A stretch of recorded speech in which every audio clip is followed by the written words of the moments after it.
அந்த முஸ்லிமையும் இந்துக்களையும் பிரிக்க முடியலன்னு அப்ப நினைச்சா வெள்ளக்காரன். இவனை எப்படிடா பிடிக்கிறது அப்படின்னு நினைக்கும் பொழுதுதான் அந்த வெள்ளக்காரன் முதல்ல கல்கத்தால ஆரம்பிச்சான். இந்த பக்கம் பார்த்தா பங்களாதேஷ், அந்த பக்கம் பார்த்தா பாகிஸ்தான், நடுவில் இந்தியா. இங்க தாண்டா துண்டாடணும்னு பிளான் பண்ணான். அன்னைக்கு ஆரம்பிச்ச அந்த அரசியல் இன்னைக்கும் தொடர்ந்துகிட்டு இருக்கு. தேவையில்லாம நம்மளுக்கு தேவையே கிடையாதுங்கிறது என்னுடைய வாதம். நாம எல்லாரும் அண்ணன் தம்பி, இந்துவா இருக்கட்டும், முஸ்லீமாக இருக்கட்டும், கிறிஸ்தவர்களாக இருக்கட்டும். யார் நான் தெரியாம கேட்கிறேன், இன்ன ஜாதியில பிறக்கணும், இன்ன மதத்துல பிறக்கணும்னா நீங்க கேட்டு பிறந்தீங்க கிடையாது. ஆண்டவன் தூக்கி நம்மளை படைக்கிறான். நீ இன்னும் ஜாதியில பெற, இன்னும் மதத்துல பிறகு நம்ம என்ன பண்ணுவோம்? நம்ம அமைதியா போறோம். நம்ம சும்மா போனாலும் நம்ம சொக்காயை பிடிச்சிட்டே நம்ம ஜாதிடா, நம்ம ஜாதி தலைவர் சொல்லிட்டாரா, நம்ம மத தலைவர் சொல்லிட்டாரான்னு என்ன சொல்லிட்டாரு? அடுத்தவனு போய் வெட்டவா சொல்றதா? இதுக்கு பிறகு ஜாதி சொல்ற. உயிர் என்பது சாதாரணம் இல்லை.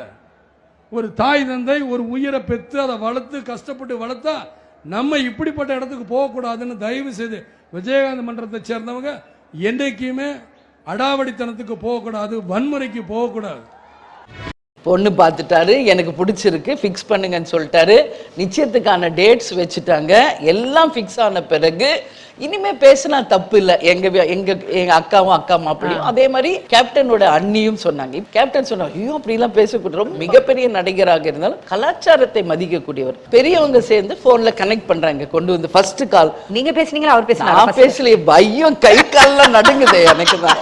எங்க நான் பேசுறது? போன் வாங்குற ரிசீவர் காதுல வைக்கிற கை நடுங்கிட்டே இருக்கு. ஹலோ அப்படின்னாரு அந்த பேஸ் வாய்ஸ். அவ்வளவுதான், அதுலயே நான் ஆஃப் ஆயிட்டேன். அப்புறம் நல்லா இருக்கீங்களா அப்படின்னு. நான் நல்லா இருக்கேன், நீ எப்படி இருக்க அப்படின்னாரு. நல்லா இருக்கேன் அப்படின்னாரு. ஃபர்ஸ்ட் எடுத்தவனே அவர் எனக்கு சொன்ன ஒரு அட்வைஸ், தமிழ் அந்த உச்சரிப்பு, அந்த தமிழ் மீது வைத்திருந்த அந்த பற்றை தான் முதல்ல என்கிட்ட அவர் சொன்னார். இப்படித்தான் எனக்கு இப்படிதான் பிடிக்கும் அப்படின்னு சொல்லி அந்த தமிழ் பற்றை தான் என்கிட்ட முதல்ல அவர் பேசினார். தமிழ் திரையும் அரசியல் மேடையும் ஒரு மனிதரை கேப்டன் என்று அன்போடும் கம்பீரத்தோடும் மக்கள் அழைத்த காலம் அது. அவர் ஒரு நடிகர் மட்டுமல்ல, ஒரு காலத்தின் குரல்.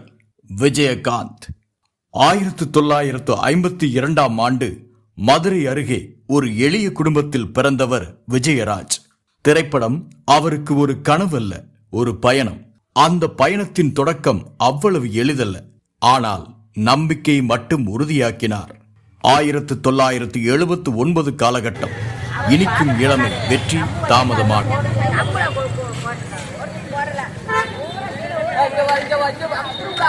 எல்லாம் வருஷம் இல்லைங்கம்மா.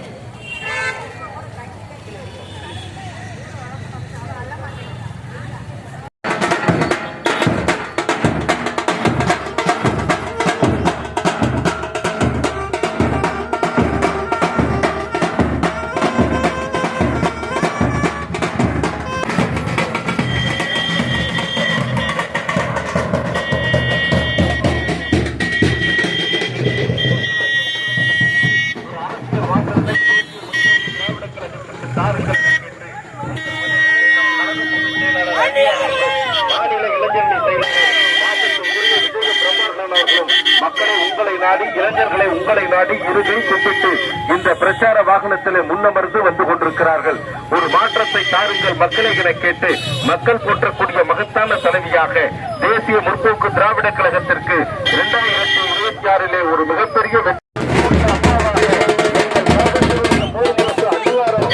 அதேபோல மாநில இளைஞரணியினுடைய எழுச்சி நாயகர் நம் அன்பு தலைவர் கேப்டன் உங்கள் மத்தியிலே நம்முடைய கல்வி பொதுச் செயலாளர்கள் உங்கள் இல்லங்களை நாடி நல்ல விஷயங்களை தேடி இந்த சாத்தூர் சட்டமன்ற தொகுதி மக்களுக்கு உங்களை சந்தித்து உங்களுடைய கவலைகளை, உங்களுடைய சூழல்களை எல்லாம் சட்டமன்றத்தில் எழுப்பிட நீங்கள் வருகிற தேர்தல் காலங்களிலே தேசிய முற்போக்கு திராவிட கழகத்திற்கு ஒரு மகத்தான வெற்றியை தேடி தாருங்கள் மக்களை என கேட்டு மக்கள் போற்றக்கூடிய மகத்தான தலைவியாக உங்கள் மத்தியிலே நம்முடைய கழகத்தினுடைய பொதுச் செயலாளர் பாசத்துக்குரிய அந்நியார் அவர்களும் அதேபோல நம்முடைய மாநில இளைஞர்களுடைய செயலாளருமான நம் பாசத்துக்குரிய தலைவர் கேப்டனுடைய மூத்த மகனும் எழுச்சி நாயகர் அன்புக்குரிய விஜய பிரபாகரன் அவர்களும் மக்களை உங்களை நாடி உங்களை தேடி உங்களுடைய ஒவ்வொருவருடைய முகங்களையும் பார்த்து 2026 தேசிய முற்போக்கு திராவிட கழகத்திற்கு ஒரு மகத்தான வெற்றியை தேடித்தாருங்கள் மக்களை என கேட்டு மக்கள் போற்றக்கூடிய மகத்தான தலைவியாக மக்கள் தலைவியாக நம் கழகத்தினுடைய பொதுச் செயலாளர் அன்னியார் அவர்கள் உங்களை நாடி உங்களை தேடி உங்களுக்காக குரல் கொடுப்பதற்காக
எல்லாருக்கும்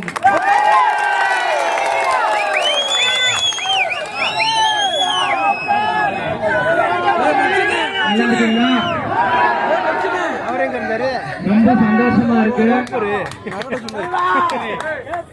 என்னுடைய மண், என்னுடைய ஊர், உங்க வீட்டு மகன் கீழே வச்சு எடுங்க தலைவா, கீழே வச்சு எடுங்க.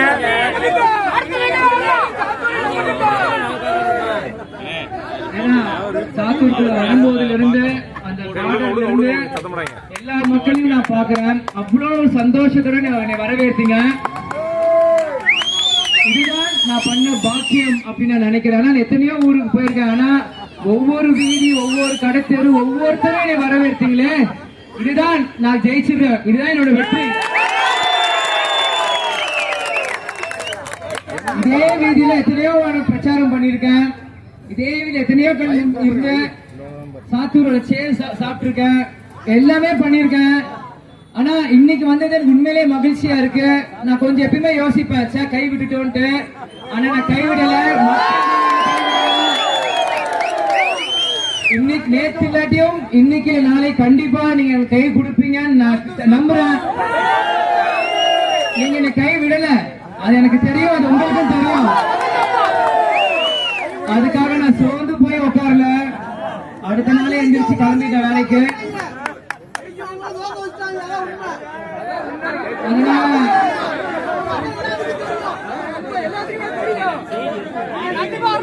2024 இல்லைனாலும் 2026 இருக்கு. நீங்க இருக்கீங்க, நாங்க இங்க இருக்கோம். நம்ம எல்லாருக்கும் சேர்ந்து கேப்டன் மேல நம்ம ஆசிரியப்பார். நிச்சயமாக ஒரு நல்ல தேர்தலாக தேசிய முற்போக்கு திராவிட கழகத்துக்கு இருக்கும். இந்த முறை மக்களாக நீங்கள் அனைவருமே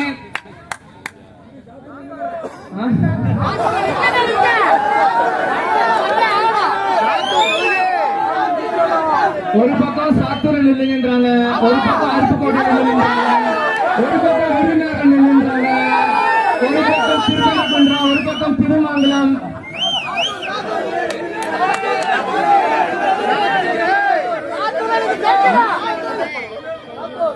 ஆனா எல்லா இடத்தையும் நிக்கணும்ன்றீங்க. கண்டிப்பாக எப்படி நம்ம அண்ணியார் வந்து ஒரு பொட்டி வச்சு எல்லாருக்கும் ஓட்டு கேட்டாங்களா யார் பக்கம் போ, அதே மாதிரி நான் ஒரு பாக்ஸ் வச்சு விருதுநகர் எந்த தொகுதியில நிக்கணும்ட்டு எங்களுக்கு தான் நான் ஜெயிச்சுதான் நினைக்கிறேன். மக்களோட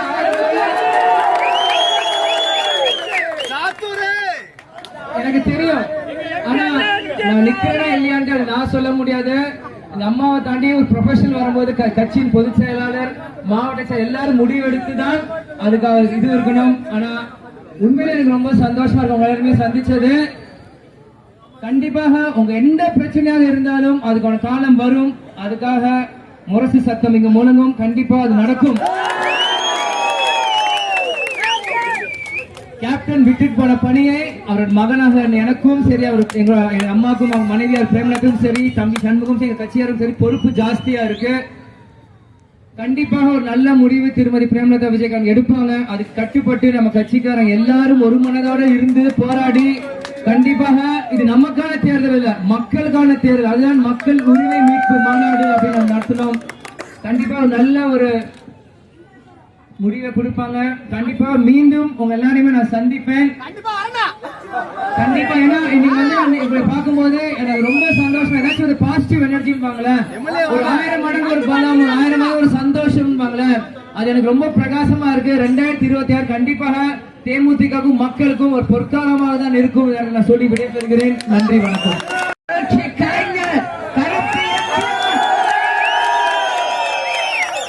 உங்கள் வீட்டு பிள்ளை நமது தெய்வம், நமது தலைவர் அவர்களை வணங்கி இங்க விருதுநகர் மாவட்டத்திலே சாத்தூர்ல எங்களுடைய மக்களாகிய உங்களை அனைவரையும் இன்றைக்கு உள்ளம் தேடி இல்லம் நாடி மற்றும் மக்களை தேடி மக்கள் தலைவர் ரத யாத்திரையில சந்திக்கிறதுல உண்மையிலேயே நான் மகிழ்ச்சி அடைகிறேன். இந்த கூட்டத்தை மிக சிறப்பாக ஏற்பாடு செய்த நமது அன்பு அண்ணன் ட்ரிபிள்.எஸ். சந்திரன் அவர்களுக்கும், நமது மாவட்ட செயலாளர் ராமர் பாண்டி அவர்களுக்கும், இங்க தொகுதி பொறுப்பாளர், மாவட்ட பொறுப்பாளர்கள், வைரம் மற்றும் இங்கே கூடி இருக்கின்ற அனைத்து ஒன்றிய நகர பேரூர் கழக கிளை கழக நிர்வாகிகளுக்கும், கேப்டனை தன் உயிர் மூச்சாய் கொண்டுள்ள என் அன்பு உடன்பிறப்புகளாகிய உங்கள் அனைவருக்கும், அதே போல இப்பொழுது கலை இலக்கிய அணியின் சார்பாக உன்னை தினம் தேடும் தலைவன் என்கின்ற பாடலை ஒலித்த கலை இலக்கிய குழுவிற்கும், தொண்டர் அணியினருக்கும், பத்திரிகையாளர்களுக்கும், பொதுமக்களுக்கும் கேப்டன் சார்பாகவும் தேசிய முற்போக்கு திராவிட கழகத்தின் சார்பாகவும் என் பணிவான வணக்கங்களை நான் தெரிவித்துக் கொள்கிறேன். நம்ம கேப்டனையே கொஞ்ச நேரம் பார்த்த மாதிரி இருந்துச்சா? அவர் உருவத்துல கேப்டனும் நடிகை ராதாவும் ஸ்டேஜுக்கு வந்த மாதிரி இருந்துச்சா? நம்ம உழவன் மகன் திரைப்படம் மறுபடியும் நம்ம கண் முன்னாடி வந்துச்சா? ஏன் இத கேக்குறேன்னா, நான் வந்து காலேஜ்ல படிச்சுட்டு இருப்போம். காலேஜ்ல இருந்து நான் வந்து கேப்டனை இந்த படம் பார்த்ததுல இருந்து அவருடைய ஹார்ட்கோர் அதுக்கு முன்னாடி எத்தனையோ திரைப்படங்கள் நான் கேப்டன் பார்த்திருக்கேன். ஆனாலும் உழவன் மகன் என் நெஞ்சத்துல நீங்காத இடமாக மாறின படம் அது. அதிலும் இந்த தினம் தேடும் தலைவன் பாட்டு இன்னைக்கு என் மனசுல பசுமரத்தாணி போல இருக்குது. அதனாலதான் நான் வரும்போதெல்லாம் நம்ம கலை இலக்கியனி அந்த பாடலை கரெக்டா பாடுவாங்க. நம்ம கேப்டன் கோவில்லையும் அதே மாதிரிதான் பாடுவாங்க. இப்ப விஜய பிரபாகர் இங்க வந்திருக்காரு. உங்க எல்லாருக்கும் ஒரு உண்மையை நான் சொல்றேன். அவர் நேற்று வரைக்கும் என்னுடைய பயணத்துல என்னோட வரல. நான் விருதுநகர் மாவட்டத்துக்கு போறேன்னு சொன்னவனே அவருடைய பர்சனல் ப்ரோக்ராம் எல்லாத்தையும் கேன்சல் பண்ணிட்டு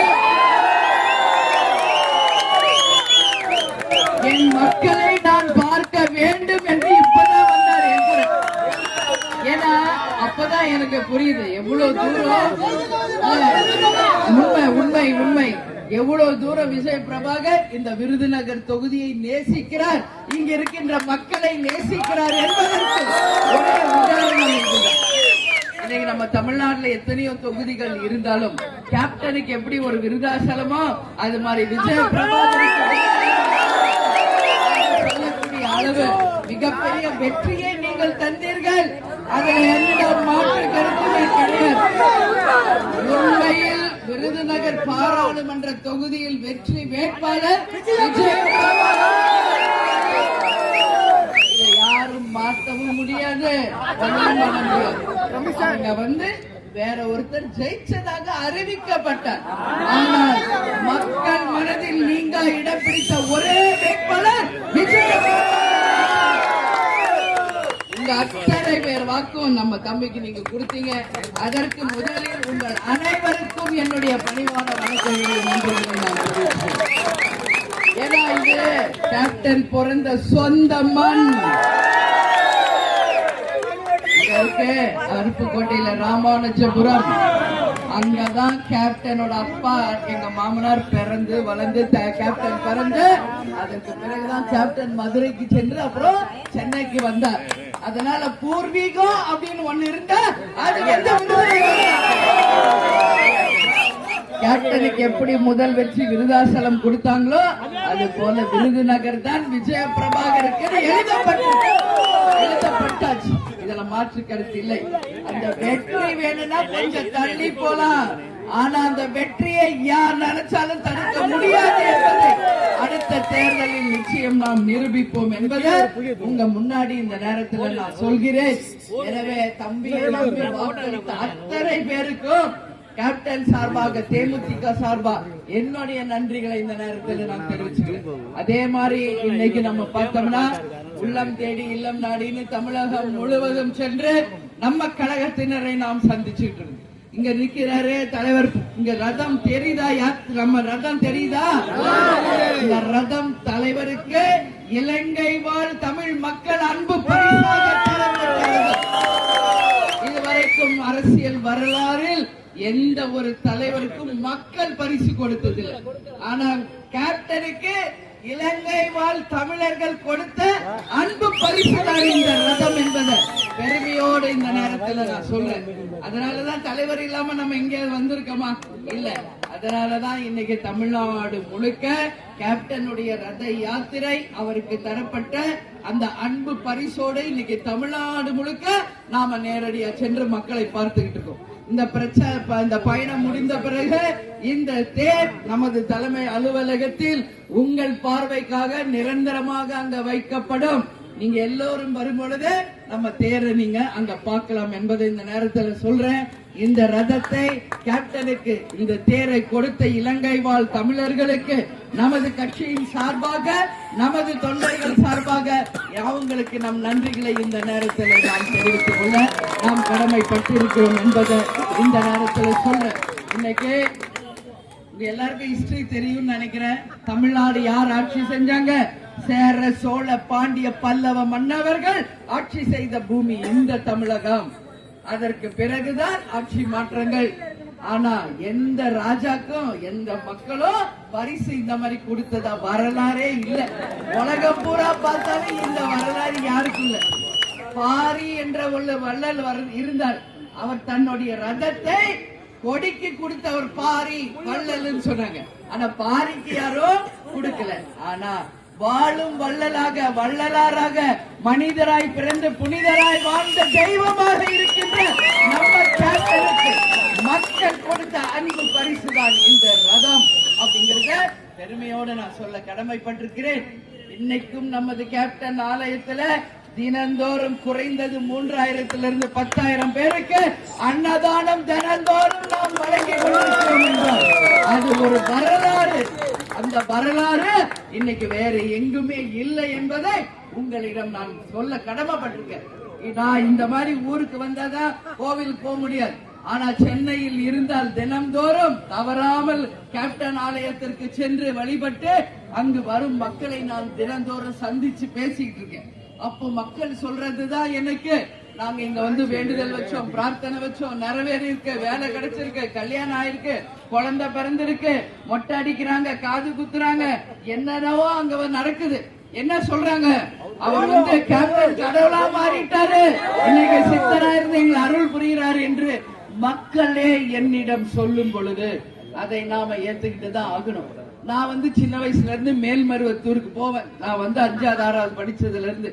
ஆனா இன்னைக்கு அந்த அம்மன் அருளால் நம்மளுடைய கோயில் மினி மருவத்தூராகவே மாறி போச்சுன்னா அதுதான் அந்த அம்மனுடைய அருள்.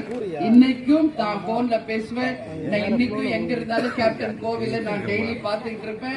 இன்னைக்கும் 4000 பேர் மேல்மருவத்தூர் பக்தர்கள், ஐயப்ப பக்தர்கள் தமிழகத்திலும் உலகம் முழுவதும் இருந்து தமிழர்கள் நம்மளுடைய கோவிலுக்கு வந்துகிட்டு இருக்காங்கன்னா அந்த பெருமைக்குரியவர் நமது தெய்வம் கேப்டன் அவர்கள் தான்.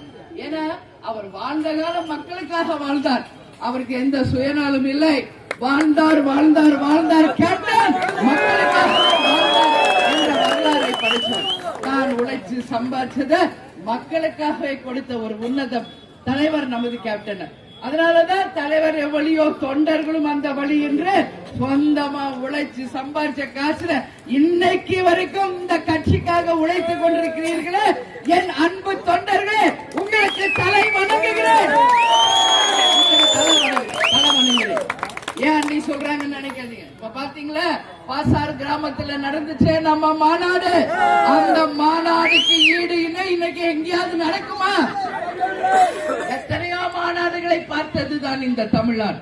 ஆனாலும் சொந்தமாக வண்டி வச்சு பஸ் லாரி எல்லாம் புக் பண்ணி அவங்களே சாப்பாடை எடுத்துக்கிட்டு சாரையாக வந்து 10 லட்சத்திற்கும் மேல் கூடி அந்த மாநாடை வெற்றி மாநாடாக மாற்றிய தமிழ்நாட்டில் இருக்கும் நமது அனைத்து கழக நிர்வாகிகள் தொண்டர்களுக்கு தான் அந்த வெற்றி போய் சேரும் என்பதை இந்த நேரத்தில் உங்ககிட்ட நான் பகிர்ந்து கொள்ள விரும்புகிறேன். ஏன்னா இன்னைக்கு பாக்குறோம் மத்தவங்க எல்லாம் கார் வைக்கணும், வண்டி வைக்கணும், பஸ் வைக்கணும், புடவை வாங்கி தரணும், வேட்டி வாங்கி தரணும், அதுக்கு மேல 100 தரணும், சோறு தரணும், பீர் தரணும், இன்னும் என்னென்னமோ தரணும் இல்லையா? ஏதாவது கொடுத்தாமா எல்லாமே கொடுக்குறாங்க. கொடுத்துதான் ஆமா அப்படிதான் அவங்களாம் கூட்டத்தை காமிக்க முடியும். இங்க நிக்கிறீங்களே இவ்வளவு பேரு தலைவர் சொல்ற மாதிரிதான் இங்க நம்ம விடுற மூச்சு காத்துல எங்கேயாவது ஜாதி மதம் இங்க இருக்கா? நாம் அனைவரும் ஒரே வீட்டு குழந்தைங்க மாதிரி, இது ஒரு குடும்பம் அப்படின்னு நம்ம நிலைநாட்டிக்கிட்டு இருக்கோம். அதனால சொல்றேன், இதுதான் உண்மையான விசுவாசம் மிக்கவர்கள். இங்க இருக்கீங்களா? உங்களுக்கு ஏதாவது சொன்னாங்களா, கொடுத்தாங்களா? ஏன் எல்லாரும் இங்க இருக்கீங்க? கேப்டன் என்ற ஒற்றை சொல்லுக்கு, அந்த அன்புக்கு, அந்த விசுவாசத்திற்கு கட்டுப்பட்டு அந்த அத்தனை பேருக்கும் தலைவர் சார்பாக நன்றிகளை நான் தெரிவிச்சுக்கிறேன். உறுதியாக 2026 தேர்தல் உங்களுக்கு நான் சொல்றேன், மாபெரும் ஒரு வெற்றி தேர்தலாக தேசிய முற்போக்கு திராவிட கழகத்திற்கு அமையும் என்பதை இந்த நேரத்தில் உங்களுக்கு உறுதியா நான் சொல்றேன். கூட்டணி எங்க போனாலும் இன்னைக்கு ஒரே கேள்விதான் கூட்டணி. யாரோட கூட்டணி, யாரோட கூட்டணி, யாரோட கூட்டணி? நானும் சர மாதிரியா பதில் சொல்லிக்கிட்டு தான் வரேன். எங்கேயும் இருப்பாங்க பிரஸ், அவங்களுடைய முதல் கேள்வி அதுதான், யாரோட கூட்டணி, எப்ப அறிவிப்பீங்க? இதுதான் அனைவரோட ஒரே கேள்வி. நம்ம மக்களுக்கு உங்ககிட்ட நான் சொல்ற மாநாடுல நான் சொன்னது மாதிரிதான், இது தேசிய முற்போக்கு திராவிட கழகத்தினுடைய எதிர்காலத்தை தீர்மானிக்க போகும் தேர்தல். கேப்டன் இவ்வளவு பெரிய ஒரு பொறுப்பை என் கையில கொடுத்துட்டு போயிருக்காரு. இவ்வளவு நாள் அண்ணன் இருந்த வரைக்கும் உங்க அண்ணி, இனிமே உங்களுக்கு மட்டுமல்ல அம்மா உங்க தாயாக இருந்து இந்த கட்சியையும் உங்களையும் கட்டி காக்க வேண்டியது என்னுடைய கடமை, பொறுப்பு. அந்த கடமையும் பொறுப்பும் இருப்பதனாலதான் சிந்திச்சு யோசிச்சு ஒரு சரியான முடிவை எடுக்கிறதுக்கு தான் நம்ம கொஞ்சம் டைம் எடுத்துக்கிட்டு இருக்கோமே ஒழிய வேற எதுவுமே கிடையாது. ஆனால் உண்மையாக சொல்கிறேன், உங்கள் விருப்பம் என்னவோ அதுதான் உங்களுடைய அண்ணியினுடைய விருப்பம். நீங்க யாருடன் கூட்டணி அமைக்க வேண்டும் என்று நினைக்கிறீர்களோ அதுதான் என்னுடைய எண்ணமும் என்பதை இந்த நேரத்தில் நான் உறுதியாக சொல்றேன். உங்க எல்லாரையும் கேட்கிறேன், உங்களோட சார்பா ஒரு மாவட்ட செயலாளர்கள் வந்து உங்க மாவட்டத்தின் சார்பா என்னிடம் கலந்து ஆலோசிச்சிருக்காங்க. அவங்க அத்தனை பேருமே அவங்க கருத்துக்களை சொல்லி இருக்காங்க. எனவே உங்க எல்லாருக்கும் நான் சொல்றேன், உறுதியாக ஒரு நல்ல நேரத்தில் நல்ல கூட்டணியை நிச்சயம் நாம் அமைப்போம் என்பதை மட்டும் நீங்கள் எல்லோரும் உறுதியாக நம்பணும் சொல்லி நான் கேட்டுக்கிறேன். நாம வெற்றி பெற்று வந்தால் நமது மக்களுக்கும் தொகுதிக்கும் நாம் செய்ய வேண்டிய பணிகள் ஏராளமாக இருக்கிறது. இங்க 100 கிராமங்களுக்கு விவசாய பாசன குடி தண்ணீர் ஆதாரம் இல்ல.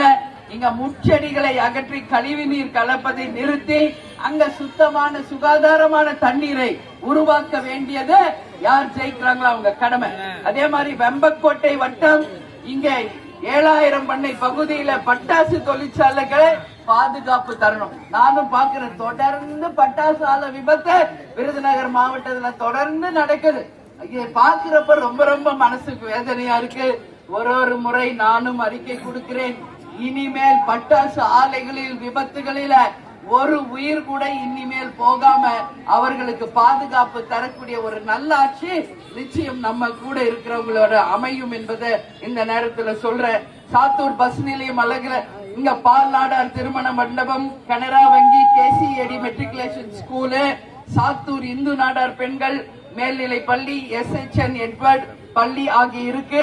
20 மீட்டர் தொலைவிலேயே அதுக்கு பக்கத்திலேயே மதுபான கடைகள் இருக்கு, டாஸ்மாக் கடை. அப்போ அந்த ஸ்கூல் பிள்ளைங்களுக்கு என்ன பாதுகாப்பு இருக்கு? ஸ்கூலுக்கு இப்ப இவ்வளவு ஸ்கூலுக்கு பக்கத்துல டாஸ்மாக் கடை இருந்தா இது எந்த வகையில் நியாயம்?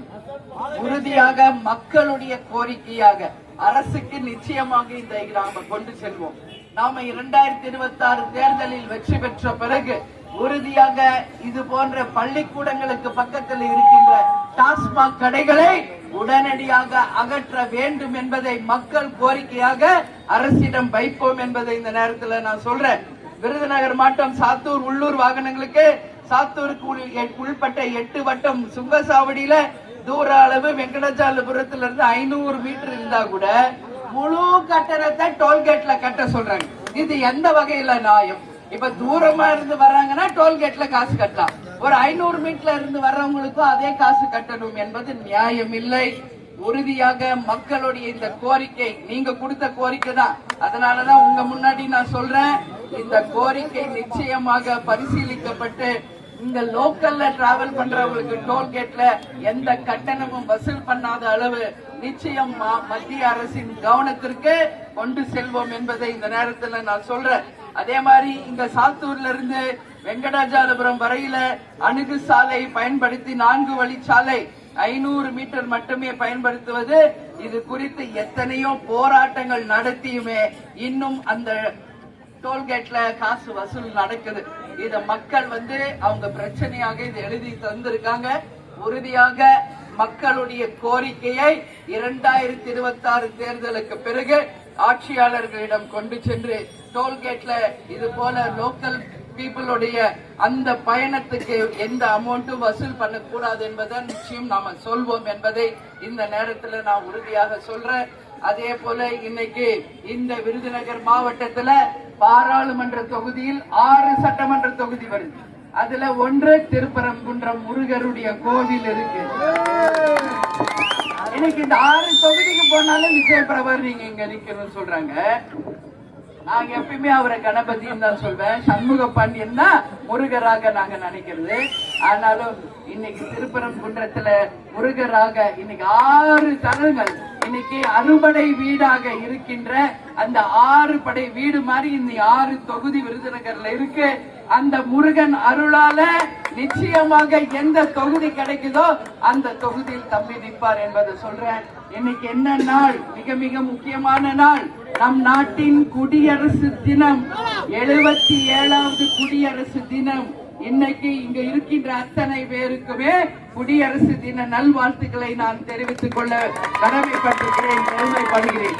அந்த குடியரசு நமக்காக வாங்கி தர சுதந்திரத்தின போராட்டத்தில் ஈடுபட்ட நமது ஈடு இணை இல்லாத அத்தனை தலைவர்களையும் நாம் நினைவு கூறுவோம், வணங்குவோம், போற்றுவோம் இந்த நாளில் என்று உங்கள் அத்தனை பேருக்குமே நான் சொல்றேன். நம்ம கேப்டன் தான் அதிகமாக தேசப்பற்று மிக்க அதிகமான படங்களில் நடித்தவர் நமது கேப்டன் தான். அவர் தேசப்பற்று மிக்க ஒரு நடிகராக மக்களோட அடையாளமாக வாழ்ந்தவர், காவல்துறைக்கு ஒரு அடையாளமாக இருந்தவர் கேப்டன் அவர்கள். அதனால இந்த நாள் நமக்கு எல்லாமே குடியுரிமை, அதாவது நாமெல்லாம் போய் ஓட்டு போட முடியும் என்றதை நமக்கெல்லாம் தீர்மானம் பண்ணி கொடுத்த நாள் இந்த நாள். அதனால யாருக்கும் அடிமை இல்லாமல் ஒவ்வொருவரும் சுதந்திரமாக அவங்க மனதில் தோன்றியவர்களுக்கு வாக்களிக்கலாம் என்றதை இந்த மக்களுக்கு கொண்டு வந்த இந்த நாள் தான் நமது குடியரசு நாள். இந்த நாளில் என் மக்களாகிய உங்களுக்கு வாழ்த்து சொல்ற. நீங்கள் நல்லபடியாக சிந்திச்சு உங்களுடைய பொன்னான வாக்குகளை நல்ல வேட்பாளருக்கு, நல்ல கூட்டணிக்கு, நல்ல ஒரு எதிர்காலத்தை உருவாக்கக்கூடிய அளவு சிந்திச்சு உங்கள் வாக்குகளை நீங்கள் பதிய வைக்க வேண்டும் என்பதை இந்த நேரத்தில் உங்களை எல்லாரையும் பார்த்து நான் கேட்டுக்கிறேன். அதனால நிச்சயம் 2026 மிகப்பெரிய ஒரு வெற்றி தேமுதிக பெறும் என்பதை உறுதியாக உங்க முன்னாடி நான் சொல்றேன். நீங்க எல்லாம் யார் கூட கூட்டணி வைக்கணும் அப்படின்னு நீங்க எல்லாம் மனசுல நினைச்சிருக்கீங்களோ அது எனக்கு தெரியும். உங்க எல்லார் மனசுல என்ன இருக்கு எனக்கு தெரியும். ஏன் சொல்றேன்னா, ஒரு அம்மாக்கு தான் தெரியும் தான் குழந்தைய மூஞ்ச பார்த்த உடனே, ஒரு குழந்தைய பார்த்த உடனே அம்மாக்கு தான் தெரியும் குழந்தைக்கு பசிக்குதா, தூக்கம் வருதா, வயிறு வலிக்குதா, காது வலிக்குதா, எதுக்கு குழந்தை டல்லா இருக்கு, சிரிக்குது, எல்லாம் அம்மா அப்படி ஒரு செகண்ட் பார்த்த உடனே கண்டுபிடிச்சிருவாங்க. அதான் அம்மா, வாழும் தெய்வம் தான் அம்மா. அதனால நான் சொல்றேன், நீங்க எல்லாம் என் பிள்ளைங்க தான். உங்க மனசுல நம்ம இந்த முறை யாரோட கூட்டணி வைக்கணும் நீங்க நினைக்கிறீங்களோ அது எனக்கு தெரியும். அதுதான் நாம இந்த வாட்டி கூட்டணி அமைப்போம் என்பதையும் உறுதியாக இந்த நேரத்தில் நான் சொல்றேன். அந்த கூட்டணி மகத்தான கூட்டணியாக இருக்கும், அந்த கூட்டணி வெற்றி கூட்டணியாக இருக்கும். நிச்சயமாக ஒரு மிகப்பெரிய வெற்றியை நாம் பெறுவோம். சட்டமன்ற தேர்தல் முடிஞ்ச உடனே 3 மாசத்துல உள்ளாட்சி தேர்தல் வருது. நல்ல மைண்ட்ல வச்சுக்கோங்க. அந்த 3 மாசத்துல வர உள்ளாட்சி தேர்தல் என் முன்னாடி நிக்கிற இங்க இருக்கிறவங்க நீங்க தான் நாளைய கவுன்சிலர்கள், நீங்கள் தான் நாளைய வைஸ் சேர்மன், ஒன்றிய கவுன்சிலர், டிஸ்ட்ரிக்ட் கவுன்சிலர், துணை மேயர், எல்லாமே நாளைக்கு நீங்க தான் எதிர்காலத்துல. அதனால நல்லபடியாக நீங்க எல்லாரும் கட்சியின் வளர்ச்சிக்கு ஒற்றுமையாக இருந்து அந்த பூத் கமிட்டிகள் இன்னும் முடிக்காததை முடிச்சு மாவட்ட செயலாளருக்கு ஒத்துழைப்பு செய்து நீங்க இந்த 2 மாதம் பம்பரமா சுழன்று பணியாற்றி நம்மளுடைய தேர்தல் தேதி அறிவிச்ச உடனே அனைவரும் களத்திலே இறங்கி நாம் கூட்டணி யாருடன் என்று அறிவிக்கிறோமோ, இந்த தொகுதிகளுக்கு யார் வேட்பாளர் என்று அறிவிக்கிறோமோ அவர்களோடு இணைந்து ஒரு மகத்தான வெற்றியை 2026 தேர்தலில் பெற்று தர வேண்டியது உங்கள் அத்தனை பேருடைய பொறுப்பு. உங்களை எப்பவுமே தொண்டர்களாக பார்த்துக்கிட்டு இருக்கேன். இனி வருங்காலம் உங்களை அரசு பதவியில் அமர வைத்து பார்ப்பதுதான் உங்களுடைய அம்மாவா என்னுடைய கனவு, லட்சியம், கொள்கை எல்லாமே. அதனால நம்ம தலைவர் நம்ம கூட தான் இருக்கார்ப்பா, எங்கேயும் போல கூடையே இருந்து கருடரா நம்மள தினந்தோறும் ஆசீர்வதிக்கிறார், நம்முடன் இருக்கிறார் என்பதை நம்புங்க. ஒரு கேப்டன் தான் இன்னைக்கு கரவேட்டி கட்டி துண்டு போட்டு நீங்க எல்லாருமே கேப்டன்கள் தான், நீங்க எல்லாரும் கேப்டன் தான். அதனால சொல்றேன், நம்ம தலைவர் நம்மளுடன் இருந்து நம்மளை வழி நடத்துவார், ஒரு நல்ல கூட்டணி அமைத்து தருவார். அந்த கூட்டணி ஒரு மகத்தான கூட்டணியாக, வெற்றி கூட்டணியாக அமையும் என்பதை இந்த நேரத்திலே சொல்லி வரவேற்க வந்திருக்கும் எல்லாருக்குமே கேப்டன் சார்பாக, நமது கட்சியின் சார்பாக நன்றிகளை தெரிவித்துக் கொண்டு, நம்ம தலைவர் எப்பொழுதும் சொல்வது போல் தமிழன் என்று சொல்லடா, இயன்றதை செய்வோம், இல்லாதவருக்கு நல்லவர்கள் லட்சியம் வெல்வது நிச்சயம், நமது முரசு வெற்றி முரசு கொட்டும் என்று கூறி உங்களிடமிருந்து விடைபெறுகிறேன். நன்றி, வணக்கம்.